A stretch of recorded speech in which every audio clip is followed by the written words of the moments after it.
a comenzar nuestra clase de hoy. ¿Me están escuchando? Estamos compartiendo pantalla todos. ¿Está todo en orden? Buenas, ¿qué tal, profe? Perfecto, ¿qué tal? ¿Cómo están? Bueno, vamos a comenzar entonces nuestra última clase de esta primera parte del año, porque a partir de la semana que viene tenemos las vacaciones de julio con ustedes y nos volveríamos a encontrar en 2 semanas, es decir, nuestra próxima clase sería el lunes 2 de agosto a las 17 como siempre, ¿de acuerdo? Antes de comenzar la clase de hoy, les quiero recordar que en la plataforma, en el aula, se han subido algunos casos. La idea es que ustedes los miren, los trabajen, contesten temas que ya se dieron en los teóricos, porque eso forma parte también de la programación. Esos casos que los sube Cintia, la doctora Bongers, por favor les pediría que los miren, que los completen, para ir llevando al día de la mejor manera posible nuestra materia. Recuerden que ayer habíamos comenzado a ver el diagnóstico por imágenes del hígado y de las vías biliares. Habíamos comentado algunas características, los métodos de examen, algunas referencias anatómicas.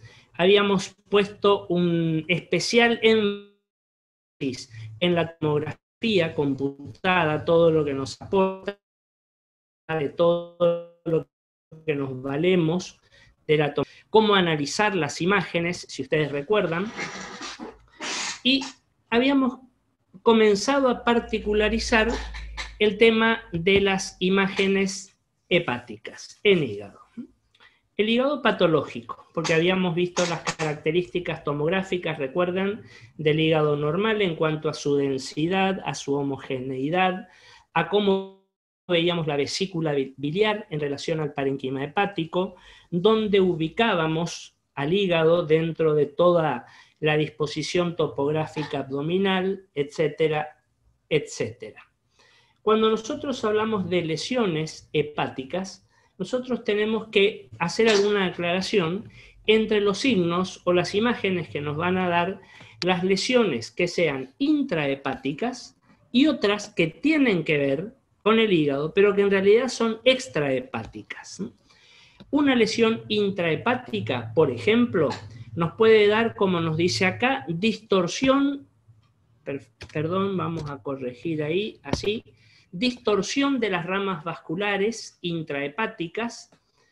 Puede haber prominencias a nivel de la cápsula de Gleason. Recuerden que la cápsula de Gleason es esa membrana que envuelve, habíamos dicho, el hígado, poco distensible. Bueno, en algún punto puede haber alguna prominencia, porque en condiciones normales es muy homogénea, es muy lisa, muy regular, muy pareja. Si ustedes vieron alguna vez un hígado de animal en una carnicería o lo que fuera, fíjense que el hígado de cualquier animal, de vaca, de cerdo, de pollo, de que fuera, tiene un color particular, rojo vinoso se suele denominar por la cantidad de sangre, y tiene una textura muy importante, muy particular. Es liso, es suave, y si ustedes van a cocinar el hígado para comerlo, a los que les gusta, hay gente que no les gusta el hígado, a mí me gusta muchísimo, con mucha cebolla y mucho pimentón dulce, un manjar. Para cocinar el hígado hay que quitarle esa película que tiene. Esa es la cápsula de Gleason. Nosotros vemos como una membrana transparente, como si fuera un polietileno que hay que sacar, porque o si no, al cocinar, por ejemplo, eso se vuelve muy duro. Entonces, acuérdense lo de poco distensible. Lo mismo que vemos en ese hígado animal, se lo ve en el ser humano. Entonces, signo de lesión intrahepática puede ser esa prominencia en algún punto de la cápsula de Gleason. O también desplazamientos de algunos de los grandes vasos. Bueno, esto también ya estaba acá. Acá hace particular referencia a la vena cava inferior. Lógicamente, eso lo podremos ver con tomografía computada o con ecografía, digamos. Dentro de las lesiones localizadas extrahepáticas y que se apoyan, digamos, o comprometen al hígado, vamos a ver, por ejemplo, lo contrario a lo que veíamos acá. Cuando es algo que está creciendo adentro del hígado, la cápsula de Gleason, el borde, el contorno, se abulta. Si fuera algo que está creciendo y apoyándose, produce una invaginación sobre la cápsula de Gleason. Es como si yo apretara y queda una depresión, una invaginación. Puede haber discontinuidad en esta cápsula por las lesiones extra que van comprimiendo a este nivel. Pueden haber formaciones de cuñas de grasa, ya vamos a ver en algunas patologías. Pueden haber también desplazamientos de la vena cava inferior y según el tamaño del hígado, si está comprometido el tamaño en una hepatomegalia, por ejemplo, pueden haber desplazamientos en la ubicación del riñón derecho, por supuesto. Podrá desplazarse un poco hacia adelante o un poco hacia abajo. Pero fíjense que todos son signos bastante indirectos, digamos, no son signos que sean muy característicos. ¿Cuáles son las alteraciones hepáticas que podemos detectar por imágenes? ¿Cuáles son los síndromes? Tenemos enfermedades difusas, fíjense que van a alterar gran parte o la totalidad del hígado, entre las que podemos mencionar, ponemos ahí como ejemplo, la esteatosis hepática, es lo mismo que decir degeneración grasa del hígado, o por ahí lo van a encontrar simplemente como hígado graso. Una infiltración de grasa es un proceso degenerativo donde vamos a tener justamente presencia de tejido adiposo. Podemos tener cirrosis, que es una patología degenerativa del hígado, del parénquima hepático. Podemos tener la patología inflamatoria más frecuente, más común, más conocida del hígado, que es la hepatitis en sus distintos tipos. Nosotros no vamos a entrar en eso porque tomográficamente o imagenológicamente no podemos hablar si es una hepatitis A, B o la que fuera. Esos van a ser resultados de las pruebas de laboratorio. Aunque la hepatitis imagenológicamente no suele ser tan típica como es un hígado graso o como es una cirrosis, por ejemplo. La hepatitis es un cuadro muy clínico, muy sintomatológico, etcétera, etcétera, la coluria, la acolia, la ictericia, en fin, fíjense que son todos signos clínicos. Y, por supuesto, determinantes las pruebas de laboratorio, el dosaje de las transaminasas, de las enzimas hepáticas y demás. Y también como alteraciones hepáticas difusas, podemos mencionar algunas enfermedades de depósito más raras. Cuando hablamos de alteraciones hepáticas focales, localizadas, fíjense que acá nos dicen benignas, malignas. Y bueno, yo les diría que pensamos en tumores. Tumores benignos, tumores malignos. El tumor benigno más frecuente, el hepatoma, ya lo vamos a hablar. Pueden haber hemangiomas hepáticos también. Y los malignos, el más característico es el hepatocarcinoma, como primario. Pero recuerden algo. El hígado es uno de los órganos donde en mayor medida vamos a encontrar metástasis. O sea, la patología tumoral maligna metastásica es muy frecuente en el hígado. Yo les diría que hígado, pulmón son los órganos parenquimatosos más afectados por metástasis. Sobre todo por aquellas que van a viajar o se van a desplazar por vía hemática. Ya lo habíamos dicho, tanto el hígado como los pulmones manejan habitualmente un volumen muy importante de sangre. Hay algunas patologías vasculares que tienen que ver con la afectación de los sistemas vasculares hepáticos más específicos, la enfermedad portal, la hipertensión portal, las trombosis portales, las enfermedades oclusivas venosas a nivel del hígado, el infarto, bueno, ya pasarían, digamos, a un segundo plano, no tan frecuentes ni características como las que habíamos visto anteriormente, o las mencionamos así un poco en general. Cuando nosotros hablamos de lesiones hepáticas difusas, esas que afectan gran parte o por ahí la totalidad del parénquima hepático, tenemos que tener en cuenta algunas características que van a ayudarnos a orientarnos a pensar en estas patologías. Por ahí tienen forma de cuña o segmentarias al principio, no producen efecto de masa ni abultamiento en el contorno, si no son demasiado extensas en su ubicación, por supuesto. Algunos hablan de tener una localización típica cercana al ligamento redondo. Yo particularmente no lo suelo ver tan así, pero bueno, es lo que en la literatura van a encontrar. Y lo que sí suele ser una constante es que las venas más importantes del hígado, las hepáticas, las portales, a pesar de atravesar un área afectada, siguen su curso normal, no desvían su curso. Es como que no modifican su ubicación, su trayectoria, y la patología, por decir de alguna manera, es como que se va acomodando, digamos, alrededor de ellas. Pero no hay un compromiso de estos vasos.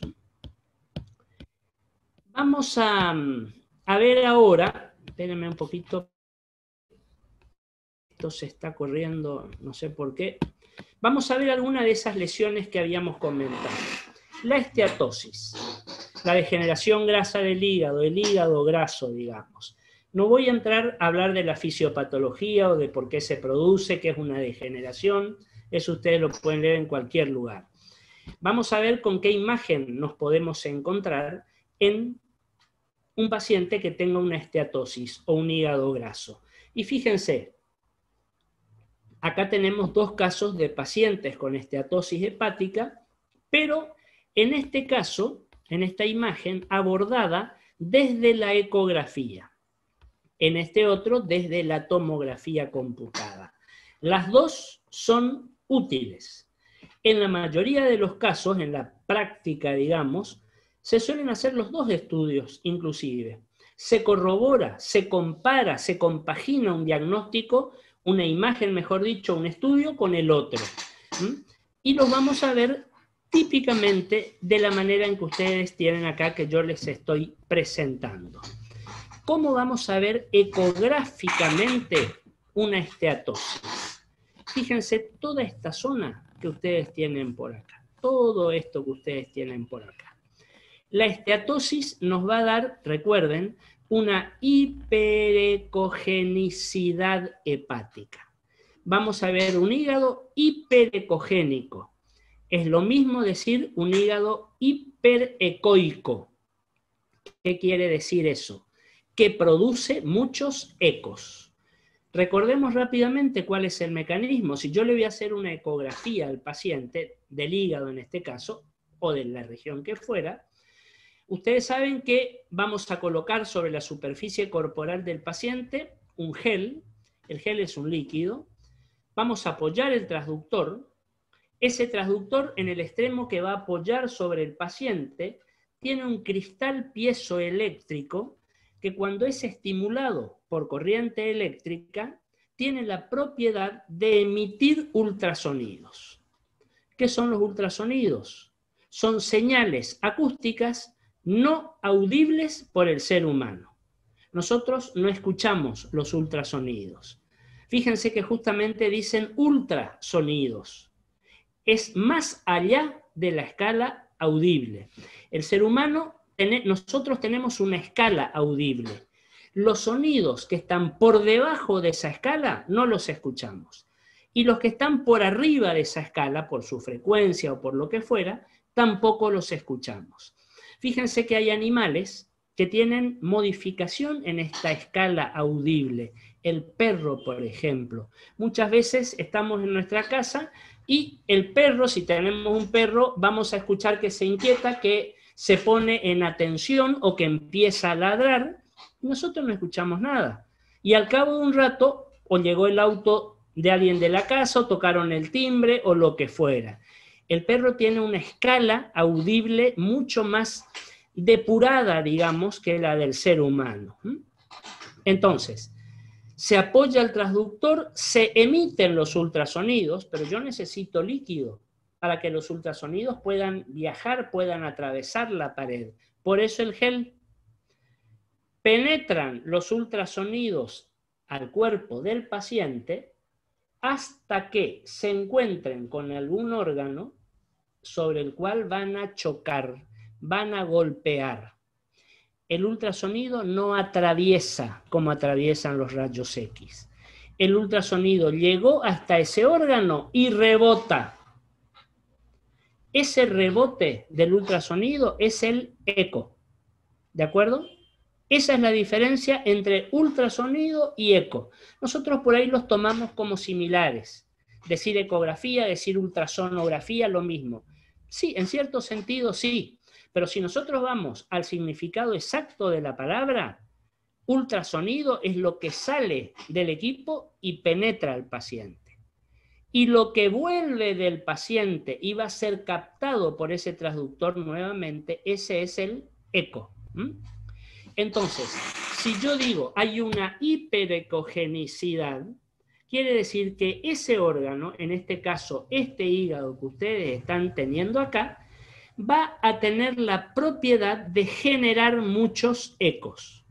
Es decir, nos va a dar una señal hiperecogénica o hiperecoica, que va a ser captada por el transductor, y recuerden que este ecógrafo tiene una computadora que va a transformar esa señal acústica en una señal visual para poder ser observada. Y ahí ustedes van a tener la imagen ecográfica.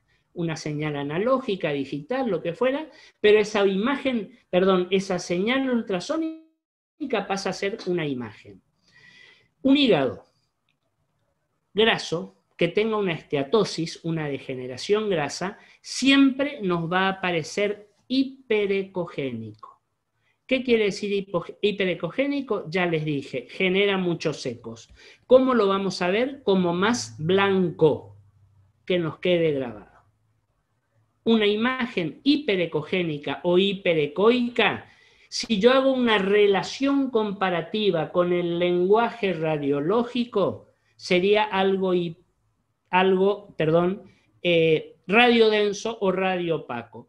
O si hago una correlación con el lenguaje tomográfico, sería algo hiperdenso. ¿Se entiende? No los quiero confundir con esto. Pero acá estamos hablando de ecografía. Y como es un método puro, tiene su idioma propio. ¿Cuál es el idioma? Imagen hiperecoica o hiperecogénica. ¿Por qué yo les insisto en esto?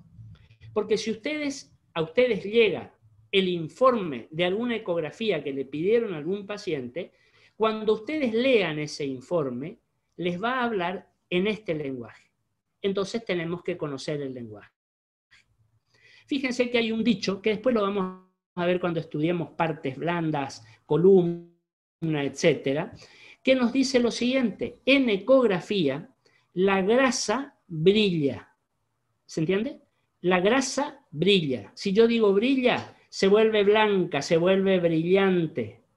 Por eso el hígado graso o la esteatosis o la degeneración grasa hepática lo vamos a ver como un hígado más blanco, más hiperecoico, más hiperecogénico. ¿Se entendió hasta acá?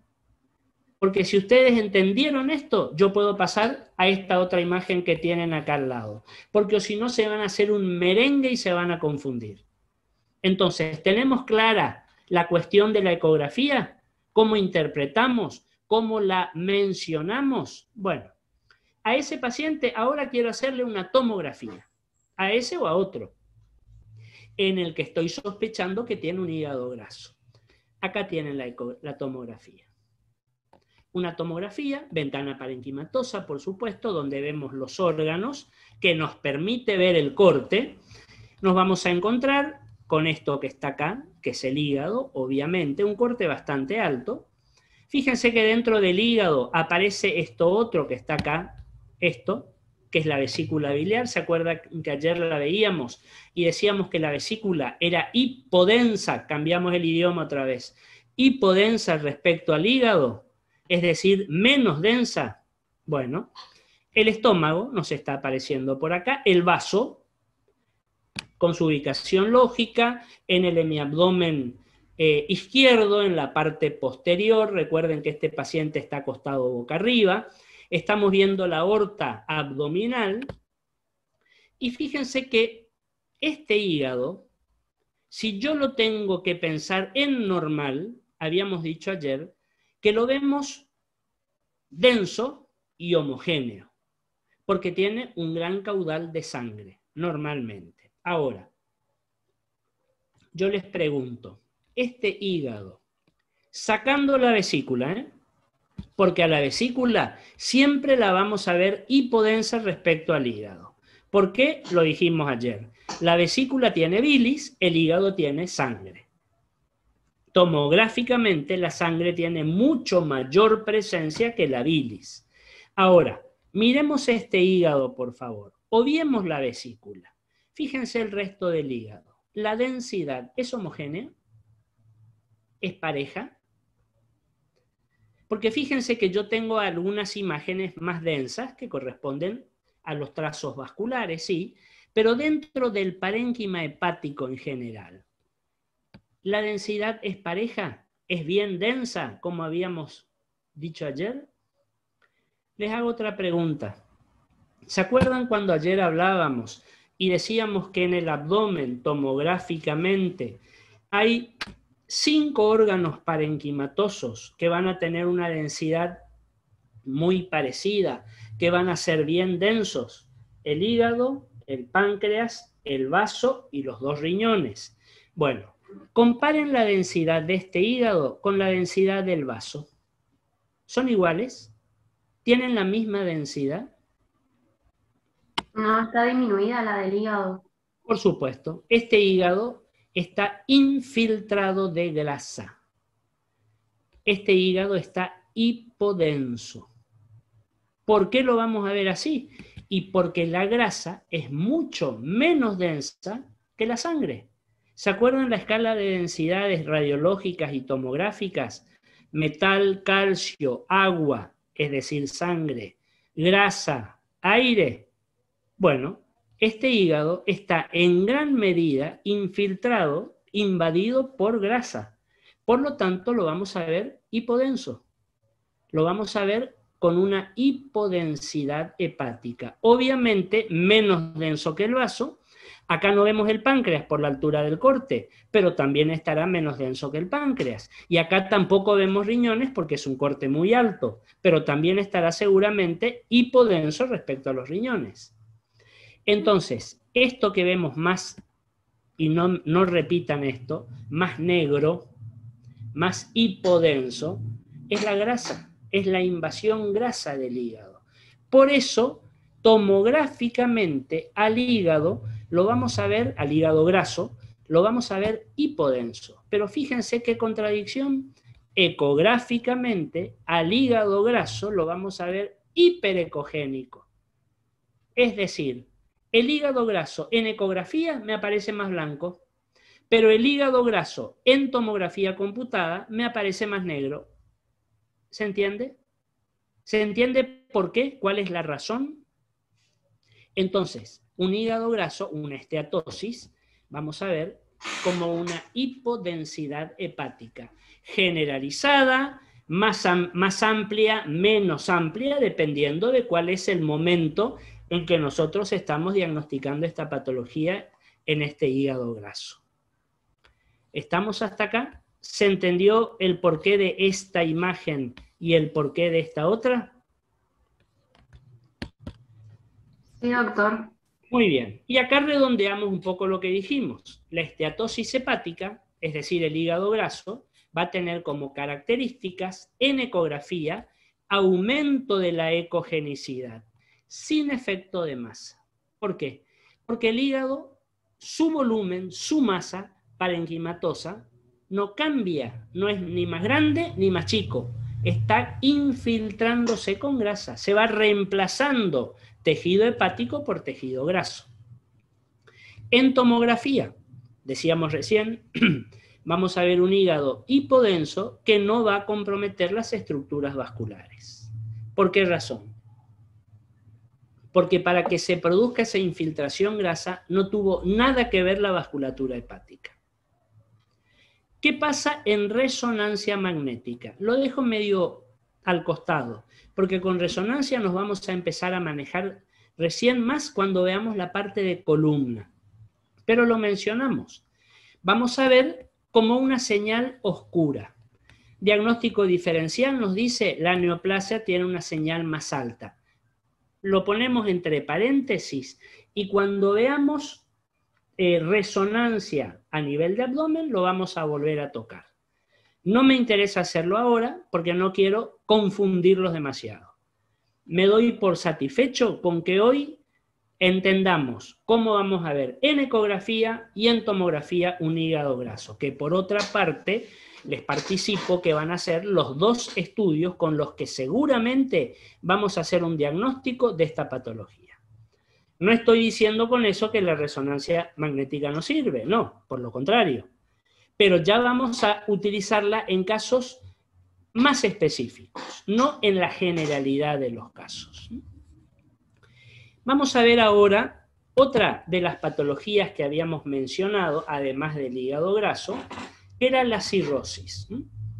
La cirrosis, ustedes saben muy bien, como toda palabra en medicina que termine en osis, en ese sufijo osis, a mí me está hablando de un proceso degenerativo. Es una respuesta generalizada del hígado a la lesión y a la necrosis hepatocelular. Hay agentes que van a producir la cirrosis, que son responsables directos de que nuestro paciente sea un cirrótico. Causas más comunes. En primer lugar, por lejos, el alcoholismo crónico. ¿Recuerdan ustedes la relación tan íntima, tan estrecha entre el hígado y el alcohol? Y la metabolización del alcohol y el depósito de alcohol. Entonces, la causa, mejor dicho, la consecuencia, muchas veces frecuente en un paciente alcoholista crónico, y ustedes seguramente lo conocerán, va a ser la aparición de cirrosis. También hepatitis virales, sobre todo hepatitis virales a repetición. Recuerden ustedes, la hepatitis no es una patología que el paciente pueda desarrollarla una sola vez en la vida. Hay distintos tipos de hepatitis y podrá ser distintos tipos de hepatitis, pero que a la larga van a lesionar ese parénquima hepático. Va a traer sus consecuencias al hepatocito y puede degenerar en una cirrosis. Puede producir una alteración degenerativa como es una cirrosis. Pero la diferencia entre estas dos causas, el alcoholismo crónico y las hepatitis, es abismal. Muchísimo más por causa del alcoholismo crónico. Causas menos comunes, hemocromatosis, una enfermedad bastante rara, las congestiones hepáticas, este es un término casi desaparecido, pero lo van a escuchar todavía. Algún tipo de obstrucción biliar y sí suele aparecer con el uso de determinados fármacos o combinación de fármacos o un tiempo de tratamiento muy prolongado con determinados fármacos, antibióticos, por ejemplo, anticonceptivos, etcétera, y algunas toxinas. Las complicaciones de la cirrosis suele ser el sangrado varicial. Se forman varices que sangran. Otra complicación, el cáncer. El cáncer, el hepatocarcinoma, tiene una relación, digamos, contemplable con la cirrosis. No estoy diciendo con esto que todos los pacientes con cirrosis terminen en un hepatocarcinoma o que todos los pacientes con un hepatocarcinoma provengan de una cirrosis. No, simplemente digo que hay una ligazón, que hay una relación entre la cirrosis y la aparición del cáncer hepático, del carcinoma, del hepatocarcinoma. Cáncer primario, no metastásico. Y otra complicación, seguramente la más severa y la que muchas veces suele ser el determinante para pensar en un trasplante hepático para el paciente, es el fallo hepático. es decir, la insuficiencia hepática crónica que puede llegar a ser aguda. Recuerden algo, la cirrosis, como todo como todo proceso degenerativo, lo que se degeneró no se regenera, o cuesta muchísimo, o lo hace en una mínima proporción. Entonces son pacientes que tienen esta cuestión de mucho cuidado, de mucho tratamiento, con un agravante. Fíjense lo que hablábamos. Acá hay que actuar y hay que trabajar a varias puntas, porque si hablamos de un alcoholista crónico, fíjense que ese fantasma del alcoholismo crónico va a estar siempre presente. Entonces el cuidado, el tratamiento, los resguardos para este paciente, y por ahí no siempre son efectivos, porque no siempre el paciente los cumple.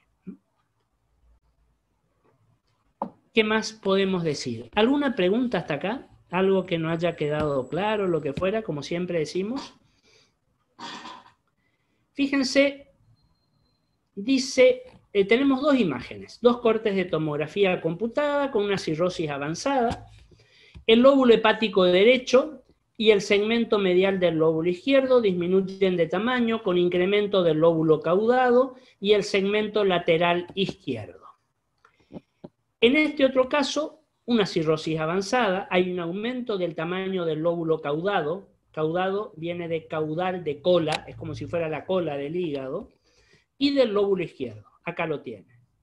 Vamos a encontrarnos también con áreas de fibrosis, con circulaciones colaterales, por ahí sí se van a afectar, pero vamos a ver las dos imágenes. Fíjense, en este caso, una tomografía computada con contraste, en una fase muy inicial del contraste, porque fíjense que lo que podemos hablar de que está reforzado acá con el contraste va a ser esta estructura, que es la aorta abdominal, el vaso ya está contrastando algo, y algunos vasos intrahepáticos. Ojo, o este vaso está contrastando algo y este hígado no todavía, o este hígado tiene seriamente comprometida su función hepática y por eso todavía no refuerza con el contraste.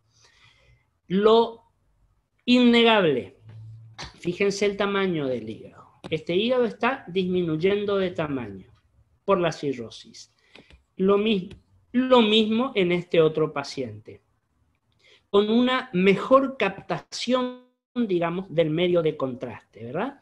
Acá tenemos el vaso, esto que está acá es el colon, fíjense, seguramente ángulo esplénico del colon, volvemos a ver esa imagen atigrada, entre gas y materia fecal, pero yo pienso que acá hay algo que a ustedes les llama la atención, que no veíamos en las otras imágenes.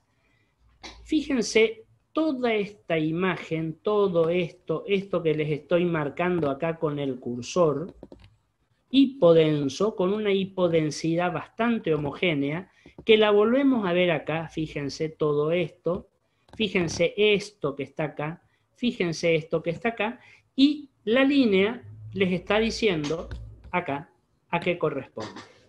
Eso es una ascitis. Líquido libre en la cavidad peritoneal. Un acompañante frecuentísimo, preferido de la cirrosis, la ascitis.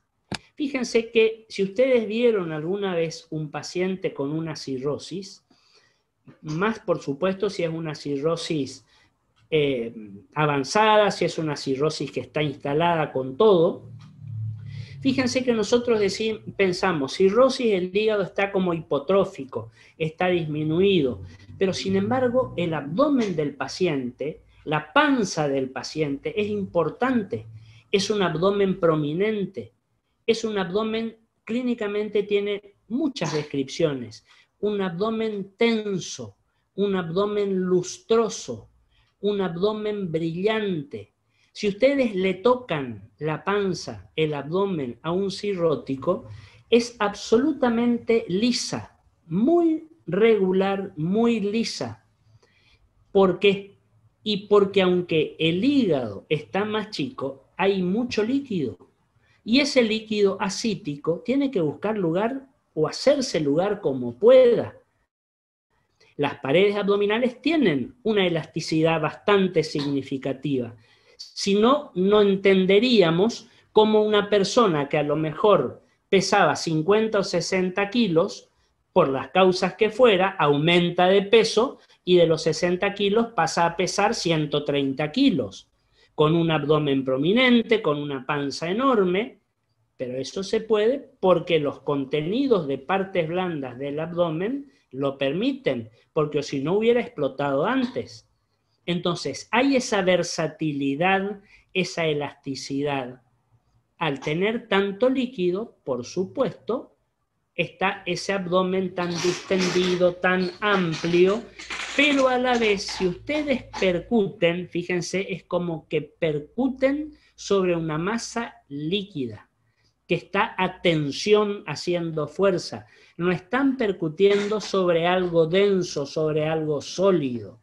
¿De acuerdo? Clínicamente es muy característica la presencia de ascitis.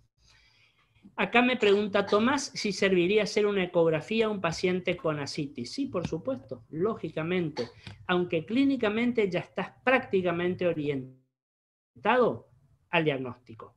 ¿Querés hacerle una ecografía? Hacésela, por supuesto. Pensá que si le apoyás el transductor sobre la piel del paciente, que va a tener colocado el gel, etc., una vez que el ultrasonido atravesó la pared, se encuentra con líquido. Así que vas a tener muy buena señal.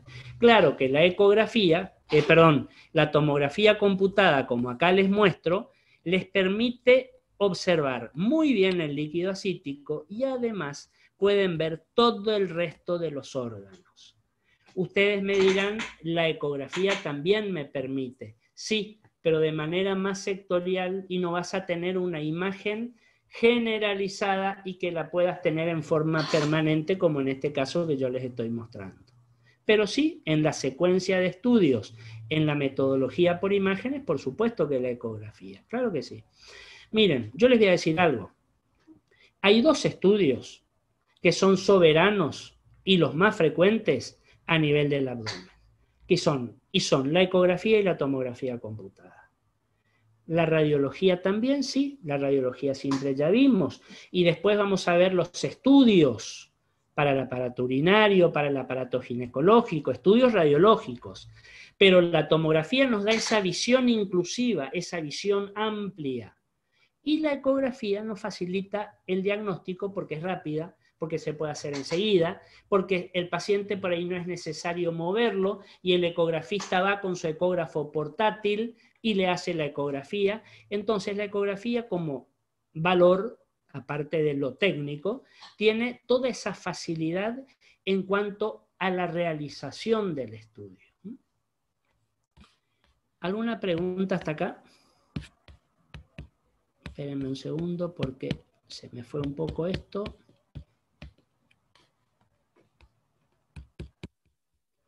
Habíamos visto... Esto fue lo último que vimos entonces. Muy bien, vamos a ver un poquito ahora las lesiones hepáticas focales, las que van a estar localizadas en algún área, no tan generalizadas como en el caso anterior que habíamos visto. Vamos a hablar de lesiones hepáticas benignas. Un momentito más y después ya vamos a hacer nuestro intervalo. Dentro de las lesiones hepáticas benignas, en primer lugar ponemos los quistes. Quistes simples, quistes hepáticos o quistes del desarrollo, algunos los llaman, la mayoría de las veces sin ninguna connotación patológica. Ustedes me dirán, pero son patológicos, sí, por supuesto, son formaciones patológicas, pero no desencadenan en el paciente nada significativo. Y el paciente muchas veces los va a descubrir que a lo mejor los tuvo siempre y por una ecografía o una tomografía, por cualquier otro motivo, se encuentra que aparece un quiste en el hígado. De igual manera se los controlan, por supuesto. La ventaja es que un quiste hepático no se maligniza. No vamos a tener un hepatocarcinoma a partir de un quiste hepático. Ahora, tenemos situaciones de poliquistosis hepáticas, es decir, muchos quistes. Siguen siendo benignos, pero ¿qué pasa? Piensen ustedes, se puede resentir la función hepática. Porque si yo tengo una masa hepática determinada, un hígado de un tamaño determinado, pero resulta que la mitad de ese hígado o más son formaciones quísticas, de contenido líquido, por supuesto, es función hepática que se está restringiendo. Entonces, desde ese punto de vista, sí hay que controlarlo. Y una serie de quistes peribiliares, no vienen a la cuestión demasiado. Pueden ser quistes parasitarios, por supuesto, pensemos en quiste hidatídico. El quiste hidatídico hepático o la localización, digamos, hepática de una hidatidosis suele ser en segundo grado, en segundo término, perdón. En primer lugar, en frecuencia, la hidatidosis en el pulmón. En segundo lugar, y casi hoy en día, o según los últimos reportes, casi al mismo nivel que la hidatidosis pulmonar, la hepática. Bastante por detrás los quistes hidatídicos en riñón y en cerebro. ¿Qué otra lesión hepática benigna? Ya hablamos de lesión localizada. Ya vamos a ver las imágenes enseguida. Los hemangiomas. El hemangioma es un tumor benigno que tiene la particularidad de ser sumamente vascularizado, de tener una enorme vascularización. ¿Cómo vamos a diferenciar que sea un hemangioma u otra formación? Y bueno, acá en la tomografía hay que hacerla sin contraste y con contraste. Porque vamos a ver cómo ese hemangioma, esa formación tan vascularizada, va a reforzar evidentemente después de aplicar el medio de contraste. Y una cuestión, recuérdenlo, un hemangioma nunca, jamás se punza. El diagnóstico está hecho con la tomografía. El hemangioma es un tumor benigno. Y si yo lo punzo para corroborar y ver el tipo celular o lo que fuera, puedo producir un sangrado intrahepático que suele ser muy difícil de cohibir. Tenemos hiperplasias nodulares focales, ahora vamos a ver alguna imagen, una patología rara, y después algunos adenomas hepatocelulares, adenoma, estoy diciendo, tumor todavía benigno, todavía benigno. En base a lo que hablamos, fíjense esta imagen. Un corte de tomografía computada donde vemos una poliquistosis hepática. Incontables. Yo no puedo decir cuántos quistes hay. Esta es la imagen típica en hígado de un quiste. Al quiste siempre, recuerden, siempre lo vamos a ver hipodenso respecto al hígado. ¿Por qué? Porque el quiste en su interior tiene líquido quístico, el que fuera, exudado, inflamatorio, parasitario, lo que fuera, pero va a ser siempre mucho menos denso que la sangre, que es el componente principal del parénquima hepático normal. Entonces, a los quistes hepáticos, lo mismo vamos a hablar cuando veamos riñón, etcétera, los vamos a ver siempre hipodensos. Y recuerden, no refuerzan con el contraste. Yo a este paciente le puedo inyectar contraste iodado endovenoso, todo lo que quiera o todo lo que pueda, y estas imágenes las vamos a ver igual de hipodensas. ¿Por qué razón? Creo que alguna vez lo comentamos. Porque los quistes son estructuras anatómicas avasculares, no tienen vascularización. Entonces, no tienen manera de que el contraste llegue hasta el interior de los quistes. La poliquistosis hepática asociada a la poliquistosis renal, no siempre, pero hay, digamos, una relación bastante frecuente entre el paciente que presenta riñones poliquísticos y presenta un hígado poliquístico también. Pueden causar deformidad del órgano. Fíjense acá cómo se ve este contorno hepático. Tiene como protrusiones, como hinchazones. No es ese borde que yo les decía liso, perfecto, regular, porque estas formaciones quísticas protruyen sobre la pared, digamos. Puede producir como complicaciones, hemorragias, porque pueden comprometer algún vaso, infecciones, como cualquier otra estructura.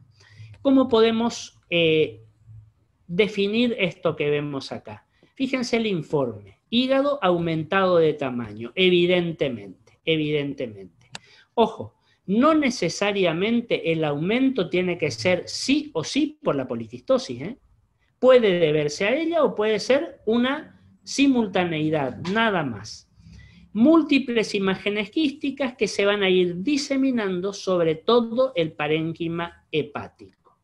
Fíjense que esta tomografía fue hecha con contraste. Fíjense la densidad de la aorta abdominal, fíjense la densidad del vaso. El hígado está comenzando a reforzar, fíjense este área sobre todo, pero a todos los quistes los vamos a ver igual que antes de hacerle el medio de contraste iodado endovenoso. Las formaciones quísticas no refuerzan con medio de contraste. Esto que está acá seguramente será parte del duodeno, fíjense a dónde se vino, pero porque este hígado está muy aumentado de tamaño, y esto sí, esto es sin duda colon. Un poco más arriba del colon descendente o ángulo esplénico, y esto comienza siendo ya descendente. Fíjense cómo vemos esas imágenes atigradas, como los habíamos mencionado. Habíamos hablado de los quistes peribiliares. Proceden, dice, de la dilatación quística de las glándulas peritubulares, raros. Pueden aparecer asociados a la cirrosis. Fíjense, son asintomáticos, aún con el tamaño que tienen. Fíjense el volumen que tiene este quiste peribiliar. Voluminosa formación quística homogénea, recuerden eso por favor. Todos los quistes son formaciones homogéneas, porque tienen líquido en su interior. Y fíjense que acá chiquita está apareciendo otra formación quística a nivel de este hígado. ¿Qué más podemos decir por acá? Bueno, habíamos hablado de los hemangiomas. Acá mencionamos, con esto ya vamos a ir después al intervalo. Habíamos dicho que el hemangioma era un tumor hepático. Algunos lo consideran el tumor hepático benigno más frecuente, más del 7%. Eso les habla a ustedes de, a pesar de ser el más frecuente de los benignos, la poca incidencia que tiene. Tiene como característica, y acá les pongo en mayúsculas, un patrón de captación de contraste que se llama opacificación secuencial. ¿Qué quiere decir esto? Habíamos dicho que como característica histológica, el hemangioma tiene una riquísima vascularización. Muchísima sangre, muchísimos vasos. Por lo tanto, van a ir contrastando paso a paso, paulatinamente, cuando nosotros le hacemos la inyección de contraste endovenoso. Fíjense que para un relleno completo de un hemangioma va a depender del tamaño, lógicamente. En lesiones pequeñas, es decir, en hemangiomas pequeños, duran más o menos hasta 3 minutos en llegar a opacificarse, a reforzar con el contraste. Ahora, en lesiones grandes, en hemangiomas grandes, pueden necesitar 20 minutos o más para que opacifiquen, refuercen en su totalidad. Diagnóstico diferencial nos dice con algunas neoplasias hepáticas vasculares sólidas. La densidad disminuye más rápido. Y algunas van a tener, ya lo vamos a ver cuando veamos cáncer, un anillo hipodenso alrededor, como un proceso inflamatorio propio hepático para defenderse de ese tumor maligno que se está desarrollando en el hígado. Y les muestro una imagen para ilustrar esto, no se van a olvidar. Fíjense, el mismo paciente, el mismo corte, es decir, a la misma altura, antes y después del medio de contraste.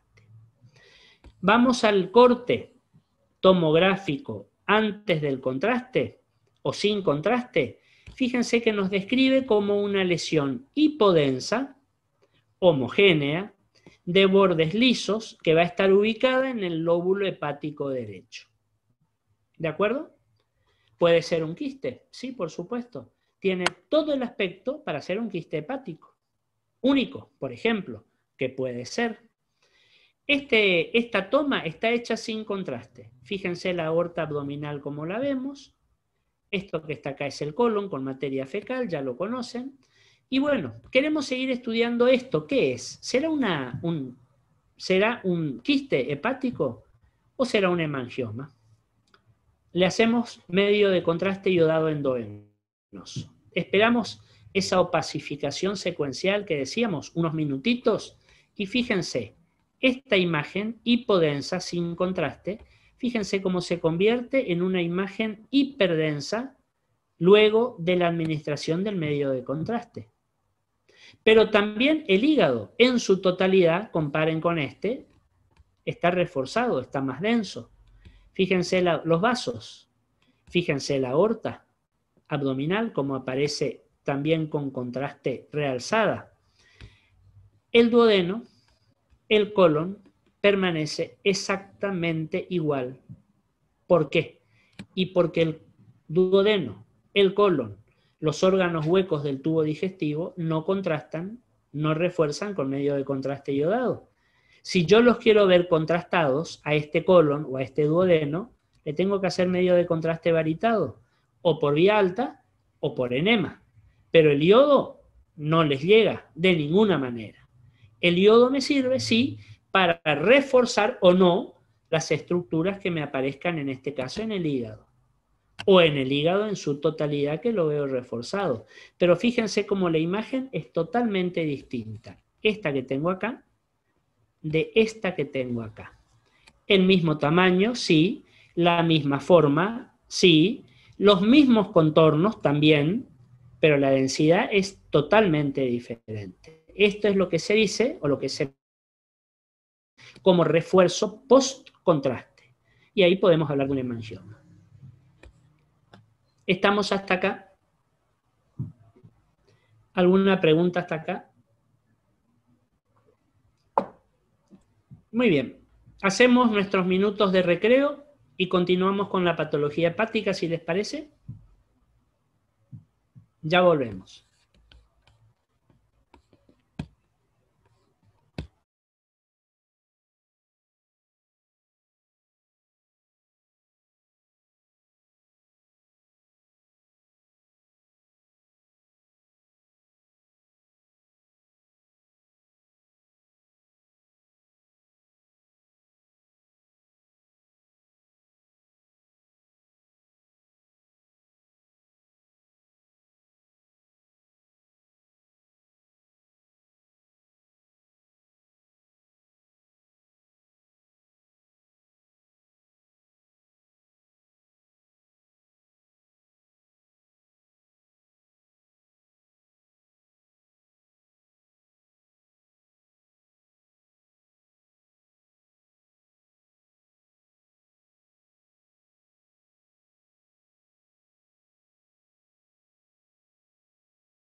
Muy bien, vamos a continuar, por favor.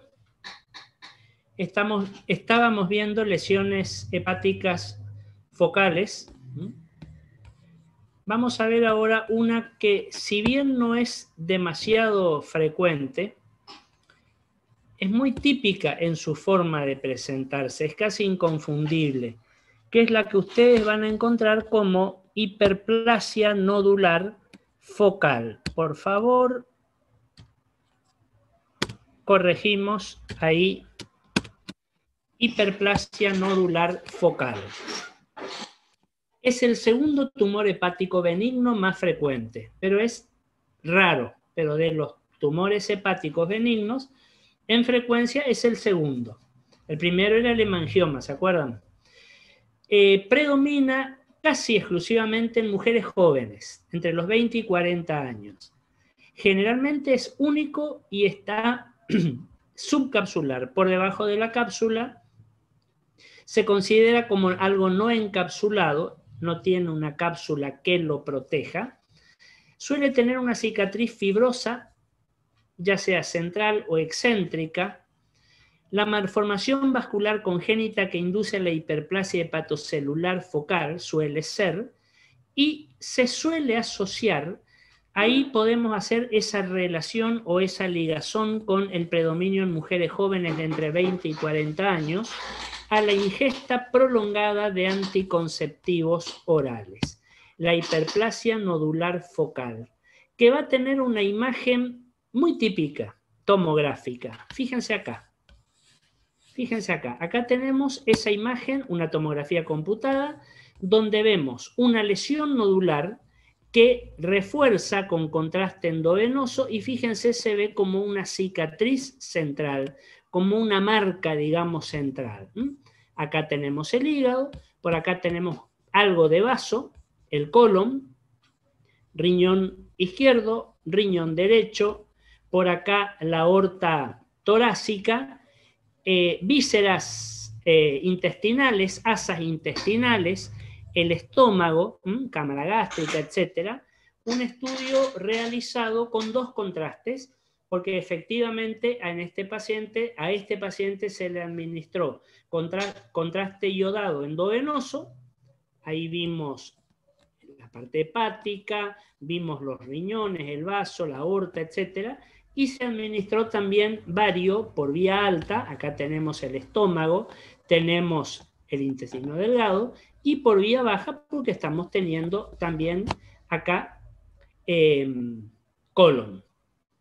Fíjense que esto que está acá, esta hiperplasia nodular, suele ser de tratamiento quirúrgico, y acá tienen la pieza quirúrgica. Fíjense que es típica.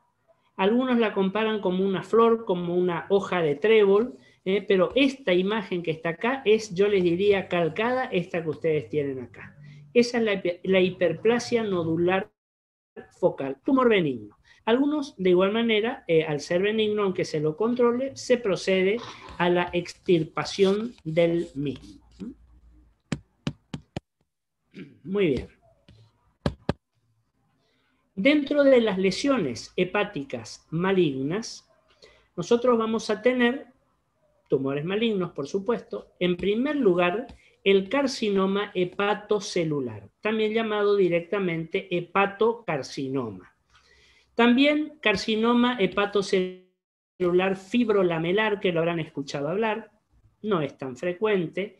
Un hemangioendotelioma pediátrico en el paciente pediátrico, raro también, pero yo rescataría como lesión hepática maligna primaria más frecuente el hepatocarcinoma o carcinoma hepatocelular. Y sí, hago realmente hincapié en esto último que aparece acá, en las metástasis. Tumores malignos secundarios a tumores malignos de otros órganos que han metastatizado a nivel del hígado. Frecuente. Recuerden que habíamos dicho que las metástasis son frecuentes. Dentro del carcinoma hepatocelular que habíamos comentado, decíamos que era la neoplasia maligna más frecuente del hígado. Suele asociarse a enfermedades parenquimatosas crónicas, a la cirrosis, por ejemplo. tiene distintos tipos y tienen distintas características de crecimiento. Algunos tienen un crecimiento expansivo, pero fíjense, son bien definidos en su forma, en su presentación, son diferenciados, tienen un crecimiento dentro de todo bastante lento, una muy a favor, son encapsulados, o sea, este hepatocarcinoma tendrá una evolución determinada. Pero por otro lado, cuidado, porque tenemos el otro tipo de hepatocarcinoma o carcinoma hepatocelular, que es el que se llama agresivo. Es mal diferenciado, tiene un patrón de crecimiento rápido, agresivo, y ojo, esto es muy importante para el pronóstico, es no encapsulado. O sea que se extiende y puede hacer inclusive metástasis dentro del mismo hígado, además de todas las metástasis por vía hemática que se le ocurra. Entonces, esto en cuanto a este carcinoma hepatocelular. Les muestro una imagen, fíjense, nos dice, acá tenemos una tomografía computada, para que nos ubiquemos, el hígado. Esto que aparece por acá es el páncreas, acá tenemos el duodeno, el marco duodenal que está enmarcando al páncreas, ¿se acuerdan que habíamos dicho? Parte del estómago, por acá está el vaso, y me lo describen como una masa de aspecto nodular, perdón, de aspecto tumoral, esto que está acá, que compromete el lóbulo hepático derecho y refuerza en forma heterogénea con contraste endovenoso. Fíjense que dentro de esta zona, de esta masa tumoral, hay zonas como esta, como esta, como esta, que tiene digamos, un refuerzo, no tan marcado, pero refuerza, en relación o en comparación con estas otras que aparecen por acá, más hipodensas. ¿Cuál es el problema de este hepatocarcinoma? Lo que nos dice acá abajo, recuérdenlo. El hepatocarcinoma es un tumor silencioso.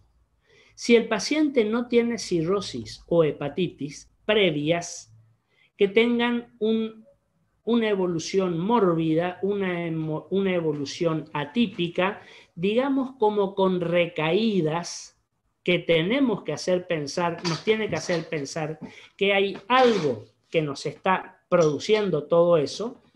De ahí se hará laboratorio, se harán imágenes, tomografía, etc.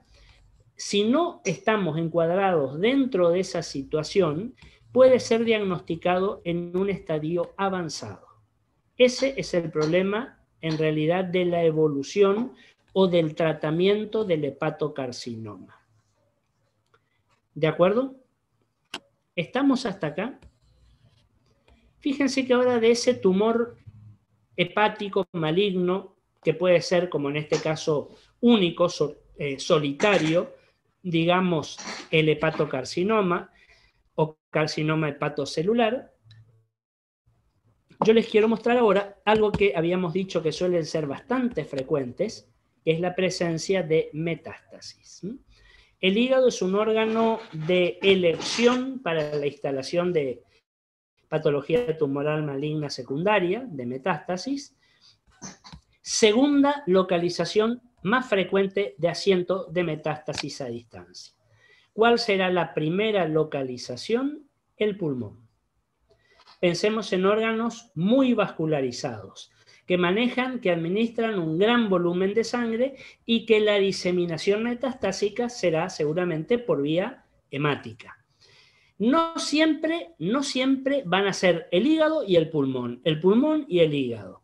Va a depender también de cuál es el primario y qué predisposición o posibilidad tiene de invadir otros órganos. Hay otros tumores que van a preferir, por ejemplo, el hueso, la calota craneal, la médula ósea, las costillas, algunas vértebras. Entonces, todo esto no es taxativo, no es matemático. Acá 1 más 1 por ahí no es 2. Eso yo quiero que ustedes entiendan. Nosotros lo manejamos en estos conceptos dentro de lo frecuente, dentro de lo que es más general, nada más. Las metástasis hipovasculares son las más frecuentes. Las vamos a ver hipodensas, como todas estas que tienen por acá, y pueden mostrar, dice, un anillo o una secuencia de captación. Las metástasis pueden ser de carcinoma renal, de un tumor carcinoide, de un sarcoma óseo, de un melanoma, de un cáncer de mama, del que ustedes quieran. Pueden haber calcificaciones presentes, como por ejemplo en las metástasis del cáncer de colon, el de ovario, el de mama, el de tiroides, el de pulmón, el de riñón, etc. Tienen comportamientos totalmente versátiles, totalmente variables. Y las vamos a ver, como yo les digo, como vemos acá. Múltiples imágenes hipodensas de diferentes tamaños que comprometen al parénquima hepático. Y algo que suele ser bastante frecuente, esto que estamos viendo por acá. La ascitis, el líquido libre perihepático. También se la suele denominar ascitis paraneoplásica, porque está en relación a ese tumor, a ese hígado que está absolutamente metastásico. Cuando estas metástasis están vascularizadas, muy vascularizadas, si nosotros hacemos contraste iodado endovenoso, por supuesto que van a reforzar con contraste. Punto diferencial principal entre las metástasis y los quistes hepáticos. Porque fíjense que si esto yo lo miro a simple vista, puedo pensar, ¿por qué no?, en que estamos viendo una serie de quistes hepáticos, de imágenes hipodensas, redondeadas, diseminadas en todo el parénquima hepático. Bueno, con el contraste endovenoso van a tener dos comportamientos o dos resultados diametralmente opuestos. Habíamos dicho, los quistes no refuerzan con contraste porque no son vascularizados. Las metástasis, al ser vascularizadas, sí refuerzan con contraste. Lógicamente, aparte de toda la clínica que va a tener el paciente. Un paciente poliquístico hepático, acuérdense que habíamos dicho que podía ser hasta asintomático, no tener nada.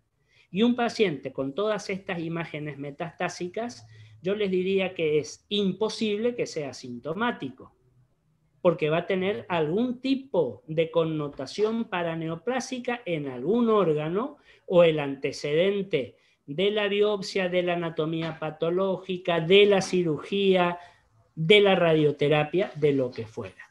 Pero así vamos a ver las metástasis hepáticas en tomografía computada.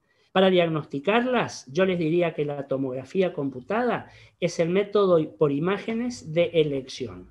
Por supuesto, siempre haciendo esa cuestión de el antes y el después del contraste, para ver qué pasa. En hígado. Ya vamos a ver que después vamos a estudiar otros órganos que cuando queremos detectar metástasis en ellos, vamos a recurrir a otros estudios o a otros métodos porque van a ser más sensibles y más específicos. Cuando buscamos, por ejemplo, metástasis óseas de un cáncer de hígado, de un cáncer de mama, de un cáncer de riñón, de lo que fuera. Si buscamos metástasis óseas, el método por imágenes de elección va a ser la centellografía ósea. Los estudios de medicina nuclear con radioisótopos, con tecnesio 99, donde nos van a pintar un panorama absolutamente fidedigno con la realidad al sospechar, y si hubieran, por supuesto, metástasis en huesos, en calota, en vértebras, en costillas, en cintura pelviana, en huesos largos, en donde fuera. Pero esta es la imagen tomográfica que vamos a encontrar con las metástasis hepáticas. Otra situación que tenemos que tener en cuenta a nivel del hígado que suelen aparecer son los abscesos, es decir, formaciones inflamatorias, infecciosas, que van a contener pus en su interior, los abscesos piógenos, o pueden no tener pus porque son abscesos parasitarios. El absceso amebiano, la hidatidosis, la esquistosomiasis, los abscesos micóticos, donde hay contenido micótico, que en ese caso, fíjense, van a tener un comportamiento a ver si nos entendemos, entre lo quístico y lo tumoral. ¿Por qué les digo esto? Los abscesos, ya sean piógenos, parasitarios, el quiste hidatídico, lo que fuera, ¿van a reaccionar o van a reforzar con contraste endovenoso? No, porque no tienen vasculatura propia. Ahora, si hablamos de abscesos piógenos, fíjense que si yo digo piógeno, estoy diciendo pus. Es decir, estoy hablando del componente inflamatorio infeccioso característico. Entonces, ese absceso que va a contener pus va a estar rodeado de una pared, porque el absceso tiene pared, el mismo órgano se la va a formar, con una reacción inflamatoria muy característica, muy marcada. Y acuérdense algo, cuando hablamos de inflamación, ¿se acuerdan de aquella vieja tetrada de Celso? Calor, dolor, rubor, tumor. Todo proceso inflamatorio conlleva una vascularización muy importante, o si no, porque el rubor de la tetrada de Celso. Por lo tanto, si le hago contraste endovenoso, va a haber un refuerzo como en anillo, es decir, alrededor del absceso, que está donde, mejor dicho, donde está la vasculatura inflamatoria en su máxima expresión. Pero adentro del absceso, donde hay pus, no refuerzan con contraste. Fíjense, por ejemplo, un absceso piógeno, lo que yo les decía recién. Lo tienen acá. Lesión hipodensa con respecto al parénquima, heterogénea, de bordes gruesos o paredes gruesas e irregulares. Esto es un absceso hepático piógeno. Fíjense la densidad normal del hígado, un órgano denso, digamos, con contraste seguramente. Miren la aorta abdominal cómo está. Fíjense esta formación. Es una lesión hipodensa, sí, perfecto. Pero en toda la zona central es bien hipodensa. ¿Por qué? Y porque eso es pus. Pero fíjense este refuerzo periférico que tiene. Como un anillo, con una densidad, digamos, intermedia. Eso es por la vascularización peripiógena que existe. En otro caso, como en este que ustedes tienen acá, vamos a verlos a los abscesos piógenos como múltiples lesiones hipodensas, pero que tienden a confluir. Eso sí, esa es otra característica de los abscesos. Los quistes por ahí me pueden aparecer lo mismo que las metástasis, diseminados, uno por acá, otro por allá, otro más allá, pero los abscesos, cuando son varios, cuando son numerosos, múltiples, en general es como que tratan de estar todos juntos. Así vemos tomográficamente estas patologías. Y para terminar, les quiero mostrar una imagen más. Con esto terminamos por hoy. Vamos a ver si hay preguntas de un quiste hidatídico hepático. Dos formas frecuentes de presentación de quiste hidatídico. En esta imagen de la izquierda, aclaramos obviamente que ambos son estudios de tomografía computada.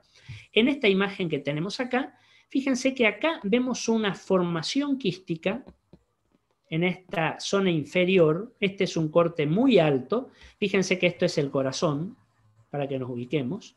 Esta sí es la aorta descendente, la aorta ya abdominal, pero fíjense que esto todavía es pulmón.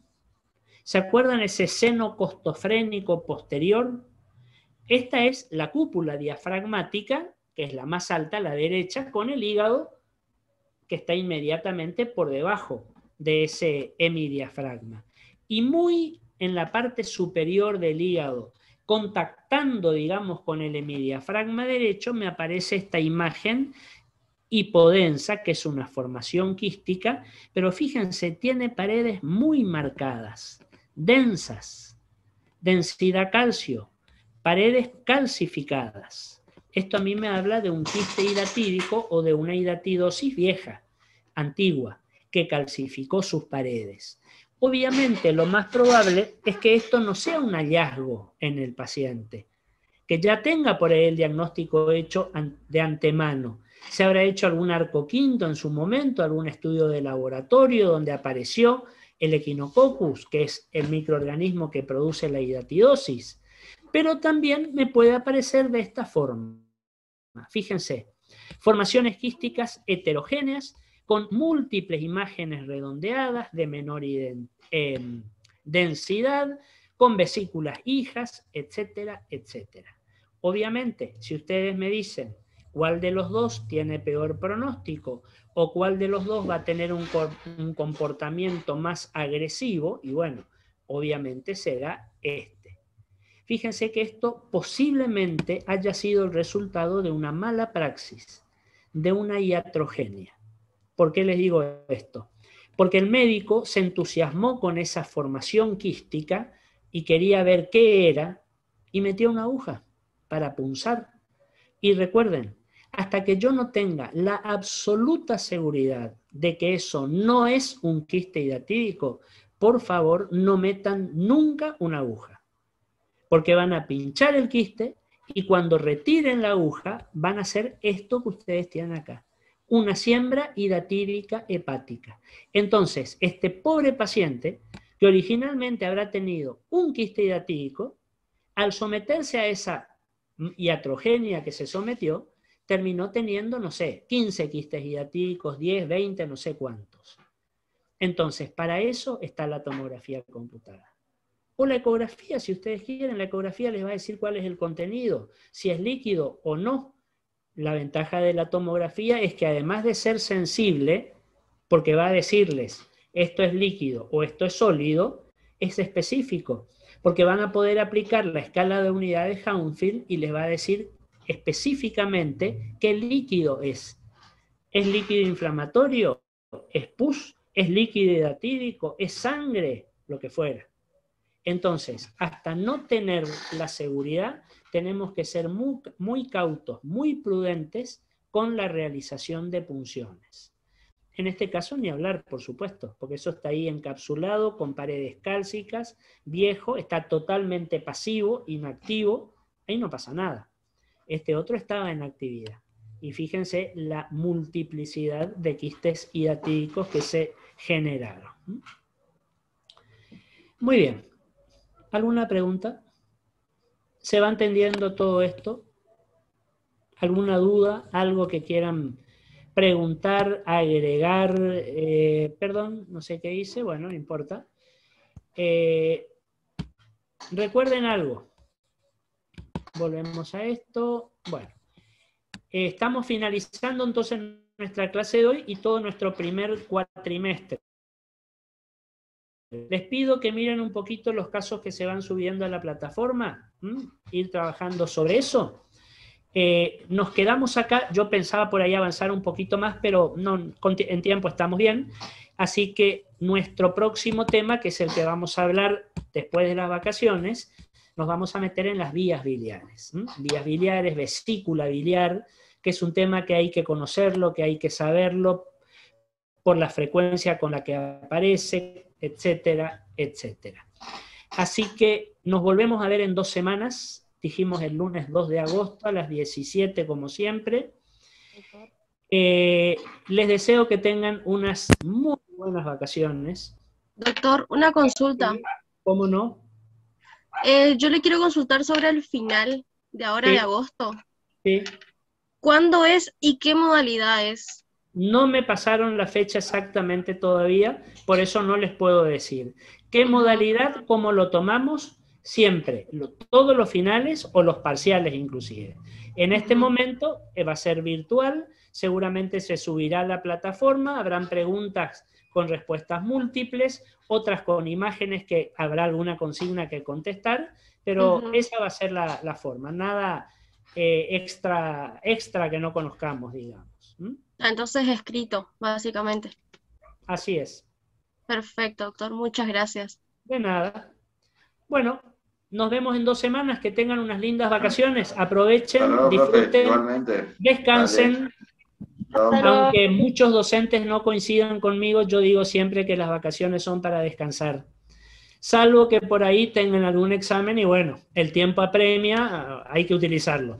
Pero tomemos fuerza para la segunda parte del año.